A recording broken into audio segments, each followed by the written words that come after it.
સાબરકાંઠા સહિત ગુજરાતભરમાં સ્થાનિક સ્વરાજની નગરપાલિકાની ચૂંટણી પૂરી થયા બાદ આજે નગરપાલિકાના પ્રમુખ ઉપપ્રમુખની વરણી કરાઈ હતી, જે અંતર્ગત સાબરકાંઠા જિલ્લાની ત્રણેય નગરપાલિકામાં ભાજપની સ્પષ્ટ બહુમતીની જીત થઈ છે, ત્યારે ત્રણેય નગરપાલિકાઓમાં મહિલાઓના હાથમાં સુકાન સોંપ્યું છે। સાબરકાંઠા જિલ્લા ભાજપ પ્રમુખ તમામ મેન્ડેટ મળેલા પ્રમુખોને અભિનંદન પાઠવી જનહિતમાં કામ કરવાની વાત કરી છે। સાબરકાંઠા જિલ્લામાં તલોદ ઉપરાંત તેમજ ખેડબ્રહ્મા નગરપાલિકામાં સ્થાનિક સ્વરાજની ચૂંટણી પૂરી થયા બાદ આજે ત્રણેય નગરપાલિકાઓમાં પ્રમુખ ઉપપ્રમુખની ચૂંટણી યોજાઈ હતી, જેમાં સ્થાનિક પ્રાંત અધિકારીની હાજરીમાં ચૂંટણી પ્રક્રિયા સંપન્ન થઈ હતી। જોકે ભાજપ દ્વારા અપાયેલા મેન્ડેટના પગલે બિનહરીફ ચૂંટણી થઈ રહી છે, જેમાં ખેડબ્રહ્મા નગરપાલિકાના પ્રમુખ તરીકે પ્રિયંકાબેન ખરાડી તેમજ ઉપપ્રમુખ તરીકે રાજેન્દ્રસિંહ ચૌહાણની પસંદગી કરાઈ હતી। સાથોસાથ પ્રાંતિજ નગરપાલિકાના પાલિકા પ્રમુખ તરીકે અનિતાબેન પંડ્યા તેમજ ઉપપ્રમુખ તરીકે ગિરીશભાઈ પટેલની વરણી કરવામાં આવી છે। તલોદ નગરપાલિકામાં પાલિકા પ્રમુખ તરીકે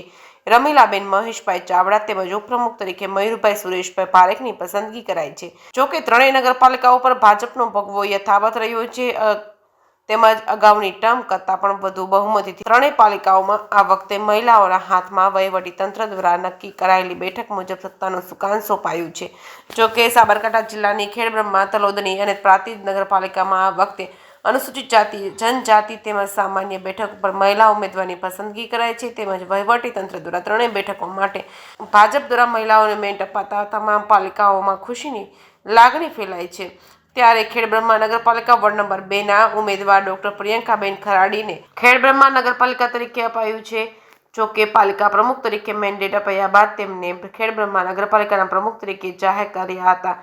ડોક્ટર પ્રિયંકાબેન ખરાડીની આંખમાં હર્ષ શરૂ ભરાયા હતા। સાથોસાથ તેમની ખેડબ્રહ્મા નગરપાલિકાની ક્લીન ખેડબ્રહ્મા ગ્રીન ખેડબ્રહ્માના સૂત્ર સાથે આગામી સમયની કામગીરીની શરૂઆત કરવાની વાત કરી હતી। જોકે 1.5 વર્ષના વહીવટદારના શાસન દરમિયાન ખેડબ્રહ્મા સહિત પ્રાંતિજ તેમજ તલોદ નગરપાલિકામાં કેટલા પ્રશ્નો ઊભા થયા છે, ત્યારે આ વખતે ચૂંટાયેલી નવી પાંખ ત્રણેય નગરપાલિકામાં સુવ્યવસ્થિત શાસન કરશે અને તેવો આશાવાદ વ્યક્ત કર્યો। સાથોસાથ પ્રધાનમંત્રી નરેન્દ્ર મોદી સહિત ભાજપના સરકારનો પણ તેમની આ તબક્કે આભાર માન્યો છે। જોકે આગામી સમયમાં આજે ચૂંટાયેલી નવી સત્તાના સૂત્ર સંભાળ્યા બાદ કેટલી સફળ બની રહે છે તે તો હવે આગામી સમયમાં બતાવશે।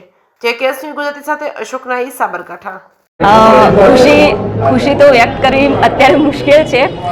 ભારતીય જનતા પાર્ટીનો હું પહેલાં તો હૃદયપૂર્વક આભાર માનું છું। નરેન્દ્ર મોદી સાહેબે જે કીધું છે નારી શક્તિ, એ આજે ભારતીય જનતા પાર્ટીએ કરી બતાવ્યું છે।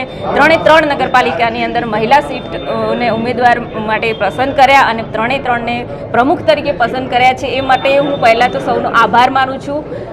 અને નારી શક્તિ જિંદાબાદ છે, એ પ્રમાણે અમે ખેડબ્રહ્મા નગરપાલિકાની અંદર પણ સરસ સુવ્યવસ્થા જળવાઈ રહે એ પ્રમાણેના કાર્યો આગામી સમયમાં અમે કરવાના છીએ અને ખૂબ સારી રીતે અમે બધા કોર્પોરેટરો સાથે મળીને કામ કરીશું। ખાસ કરીને આવનાર સમયમાં ખેડબ્રહ્મા નગરપાલિકામાં કયા વિકાસના વેગોને પ્રાધાન્ય આપવામાં આવશે? સૌથી પહેલા મારું સૂત્ર છે ખેડબ્રહ્મા નગરપાલિકા માટે ક્લીન ખેડબ્રહ્મા, ગ્રીન ખેડબ્રહ્મા, આનું અમે સૌથી પહેલા પાલન કરીશું। એ પછી ગટર વ્યવસ્થા છે, રોડ રસ્તાની વાત છે, પાણીની વ્યવસ્થા છે, એ બધી જ વ્યવસ્થાઓ માટે અમે કાર્યરત થઈશું અને આગામી સમયમાં લોકોને મુશ્કેલી ના પડે એ પ્રમાણે અમે કામ કરીશું।